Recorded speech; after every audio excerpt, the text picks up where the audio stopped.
Welcome in the latest episode of the Five on the Floor podcast on the 5 Reasons Sports Network. I'm Ethan Skolnick. Make sure you check out our redesigned 5reasonsports.com. Didn't really need it, but we wanted to feature our merchandise a little bit more. We've got 8 different Miami Heat shirts on there. Tyler Hero, Jimmy Butler, a couple of those, Derek Jones Jr., so make sure you go check that out. Also, of course, our Udonis Haslam thank you shirt.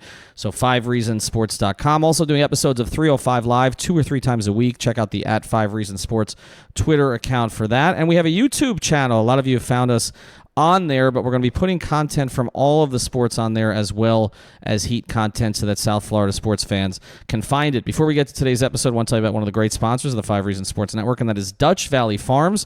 For starters, they're not your average cannabis grow farm. No, they've got deep roots in the 305. This hometown group of doctors, CPAs, and Silicon Valley professionals have taken their talents from the 305 to the 503 to make you the finest flower out there. How does Miami find itself all the way in Oregon? Simple, a team with a shared belief in cannabis research and erasing the stigma behind the bud. Today, the Dutch Valley Farms crew is bringing together old school growing practices with new school tech to deliver a consistently clean, high-quality experience you can feel good about. The proof is in the plant. You want more information? Visit DutchVF.com. That's DutchVF.com, or follow them on Instagram at Dutch Valley Farms. And now, today's episode.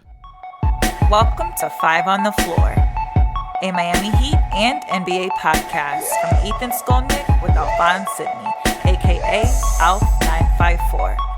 Brought to you by the 5 Reasons Sports Network.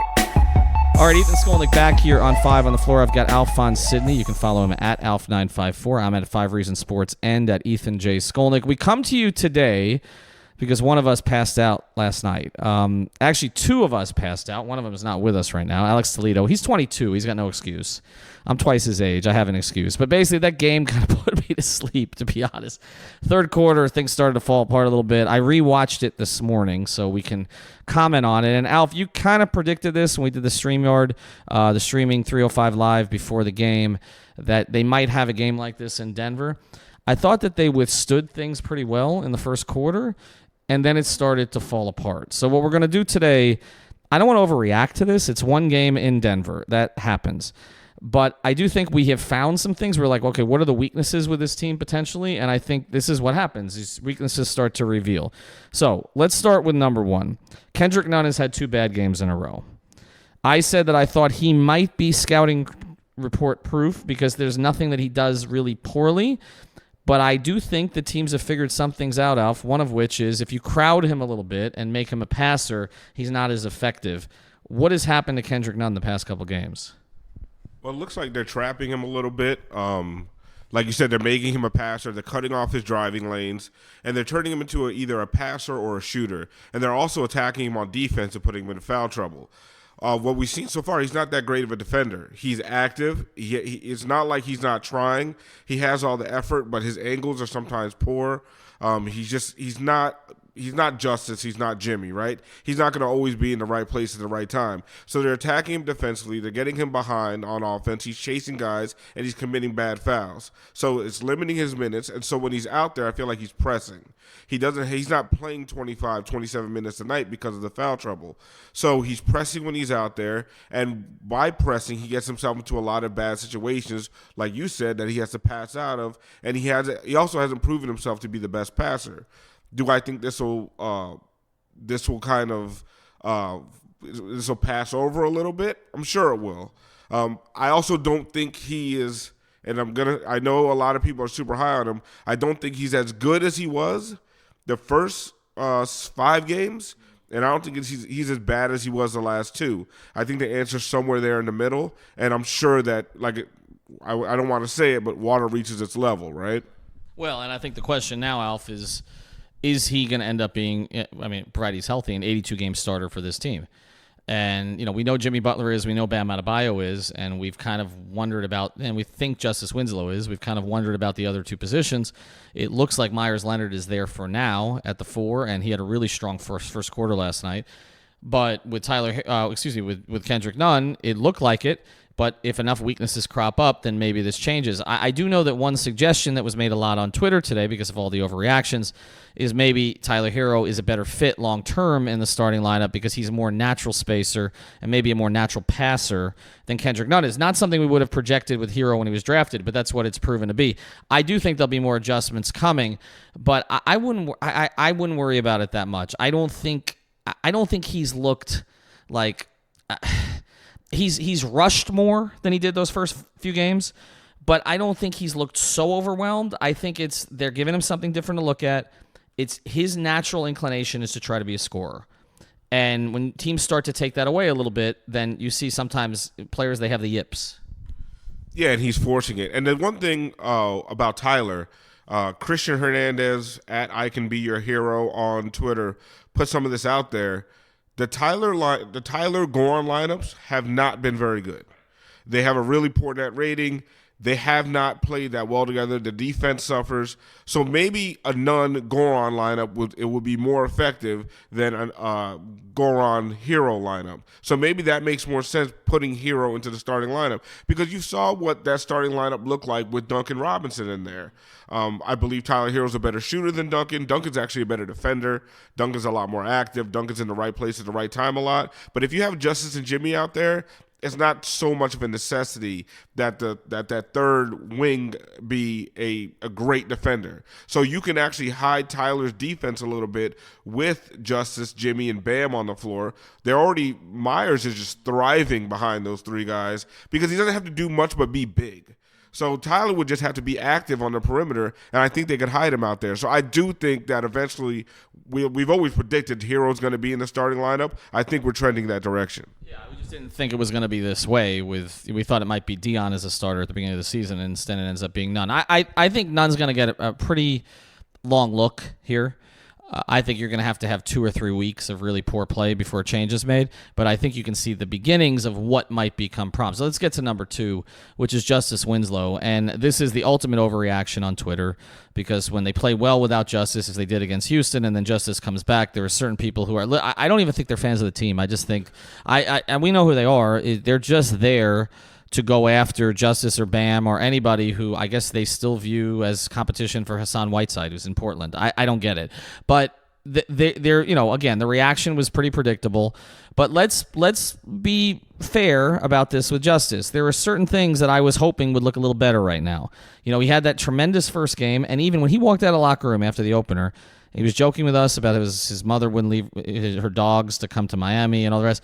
But somebody complimented from the Heat, complimented him on a great game, and he said, well, I might not have the same numbers tomorrow, and they'll hate me then.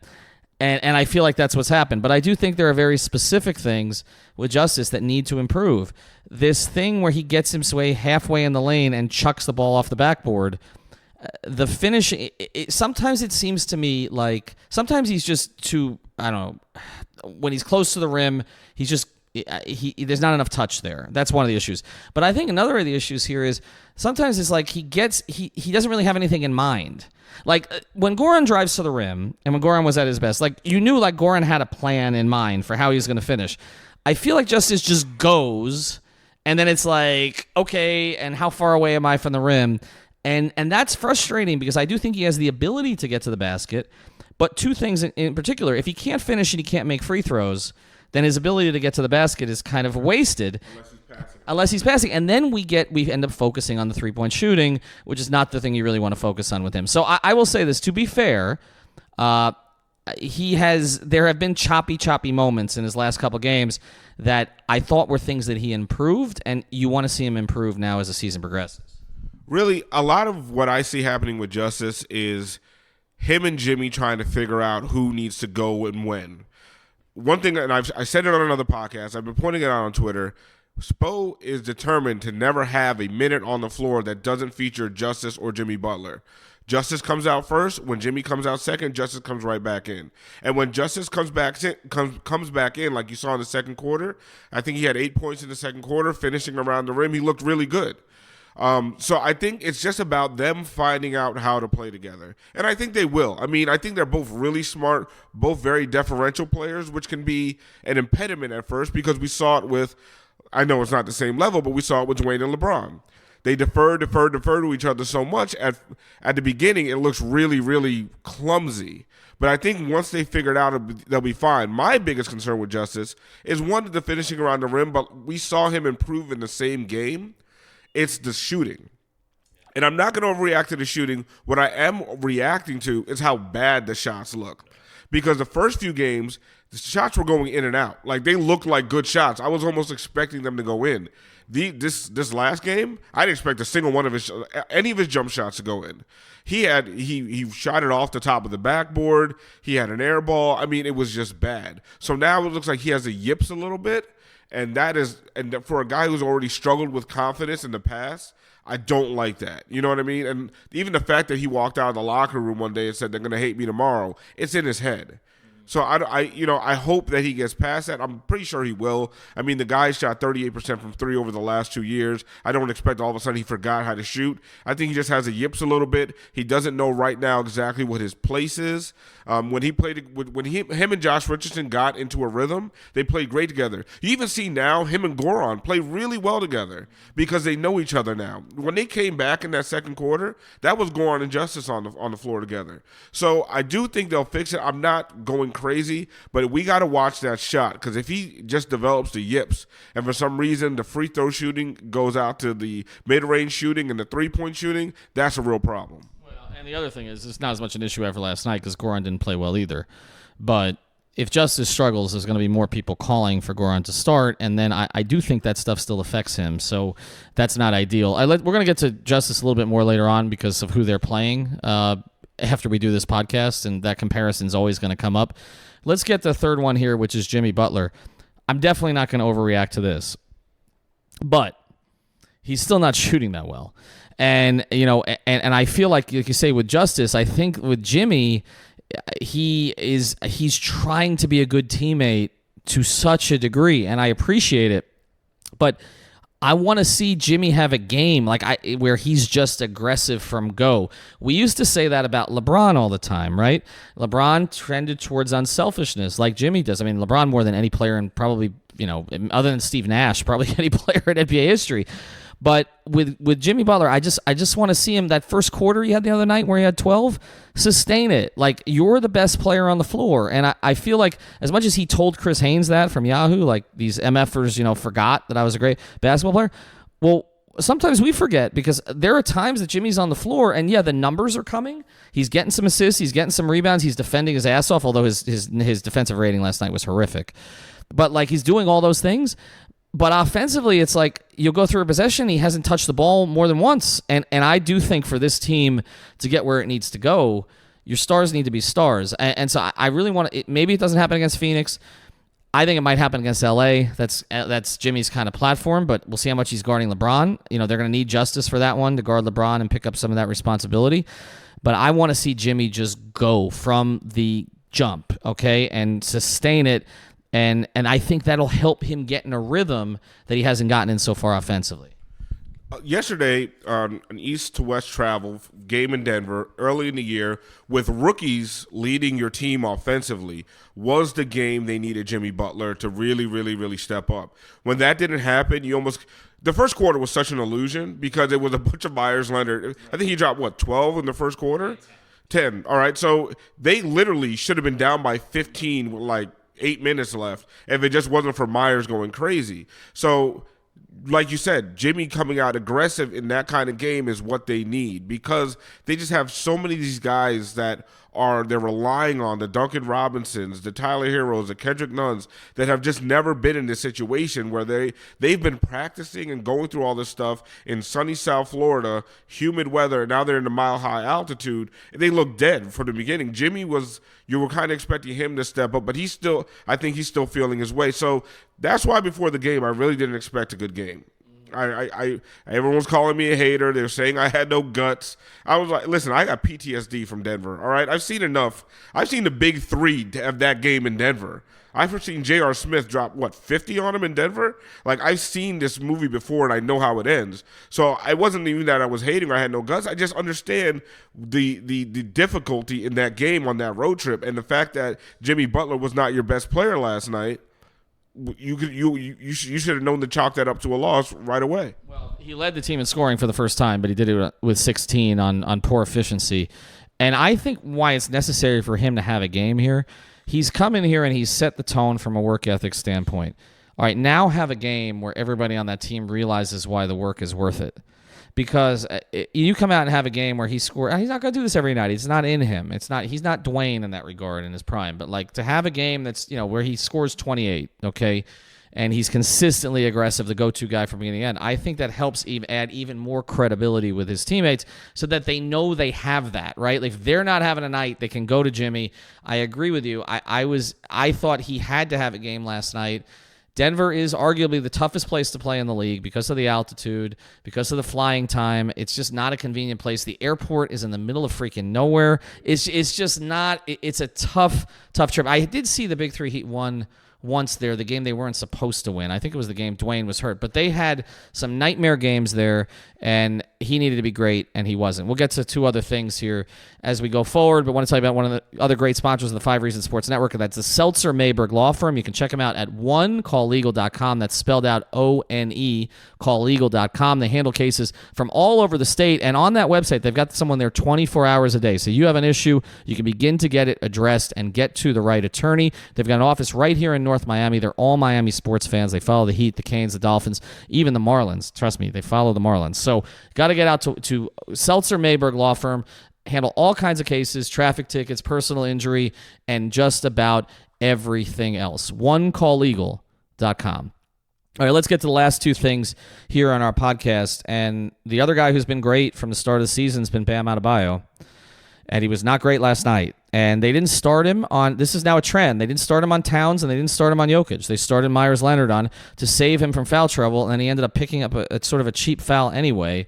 And I love Bam. I love everything that he provides, but I think we saw some things that can be exploited last night. All right. And I'm not saying it's going to happen every night, but there are things for him to learn from.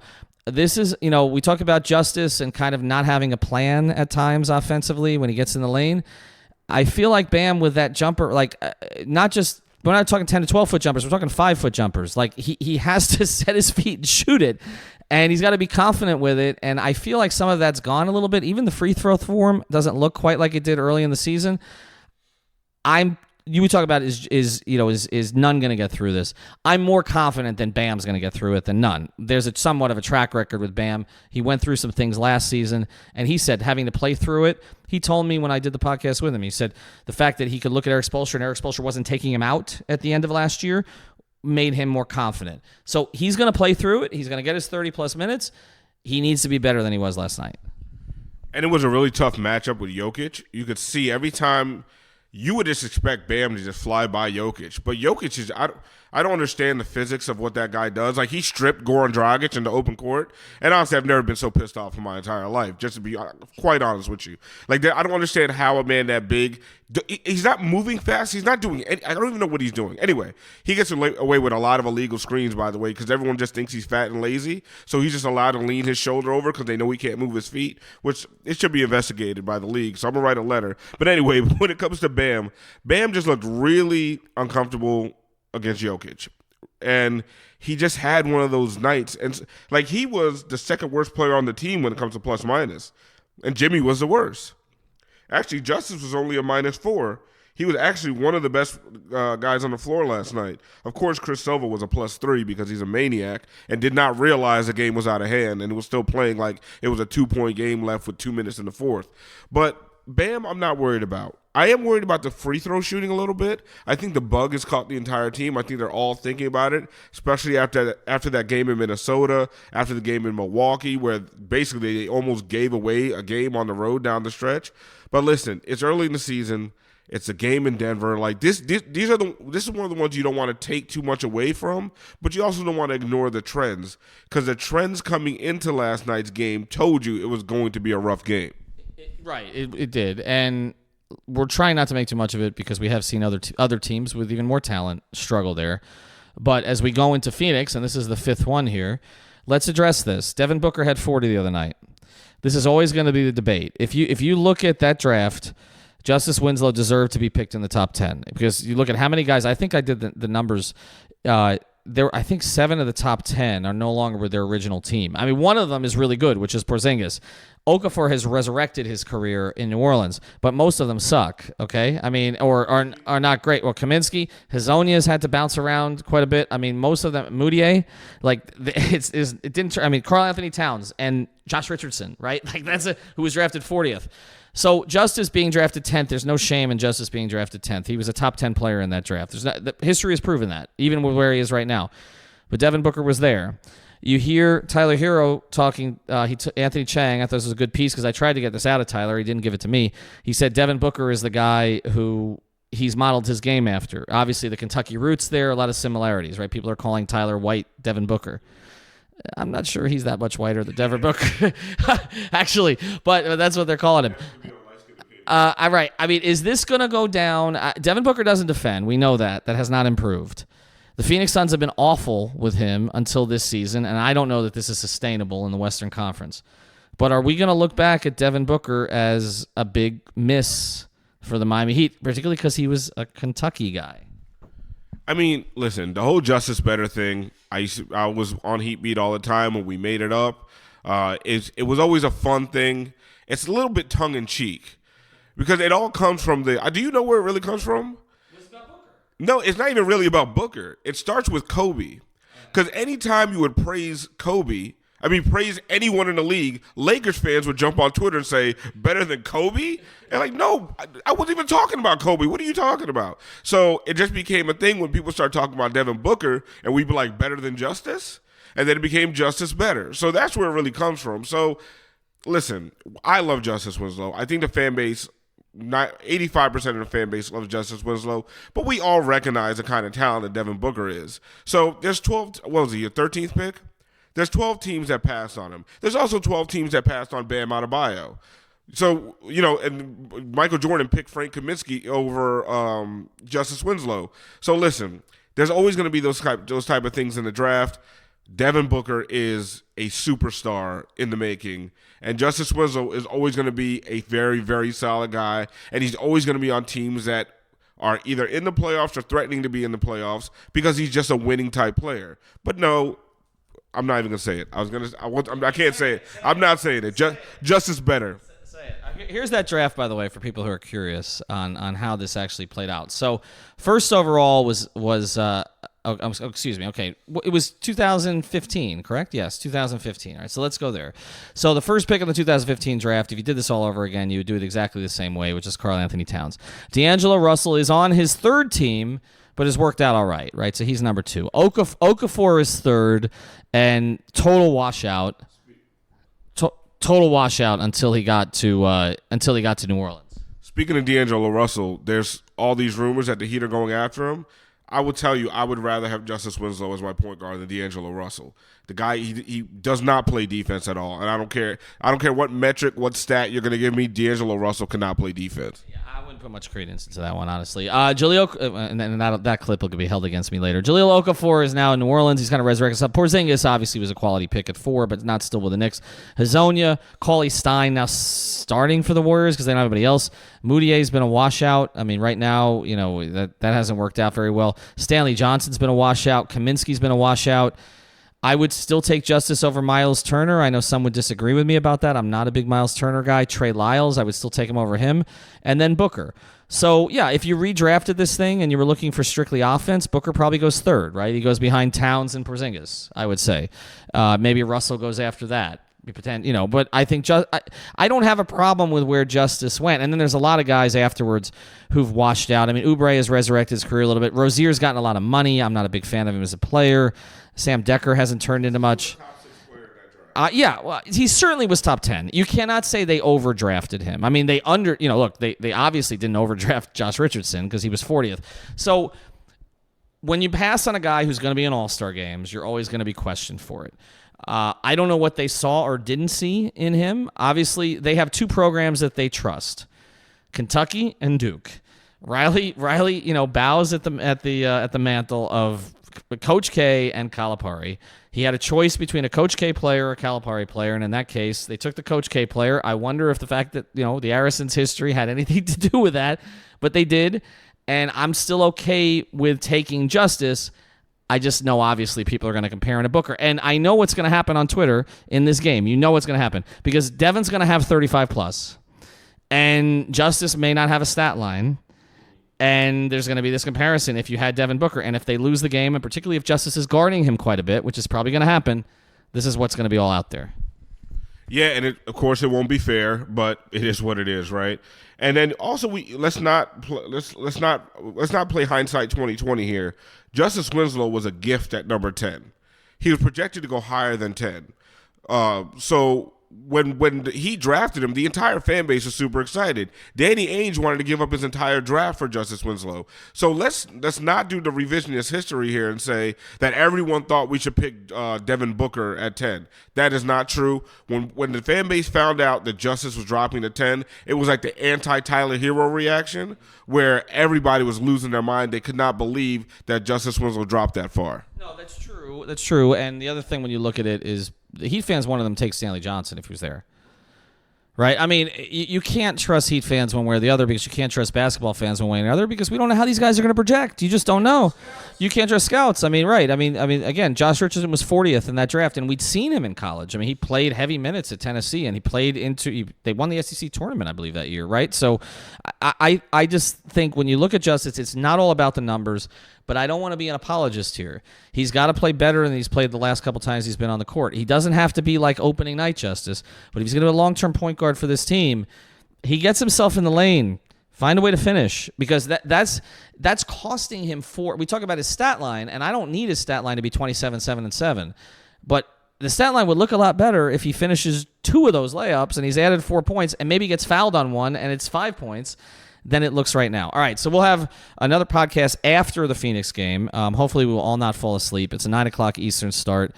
Alpha's the only one who didn't fall asleep, so credit to him. Again, check out 5reasonsports.com. I've got an announcement coming up here in the next few days related to the network, so check that out, too, on 5 Reason Sports Twitter. 3 yards per carry, 5 rings. Canes still going strong through this football season. The Canes have Louisville this weekend. I'll be covering that. And I always forget Light Skin Opinions. Are you guys actually recording this week? All right, they recorded yesterday. Right, that's okay. Shout out to Parrish if he's listening right now. I don't know. Maddox is more interested in 5 on the floor now. Talk to you soon.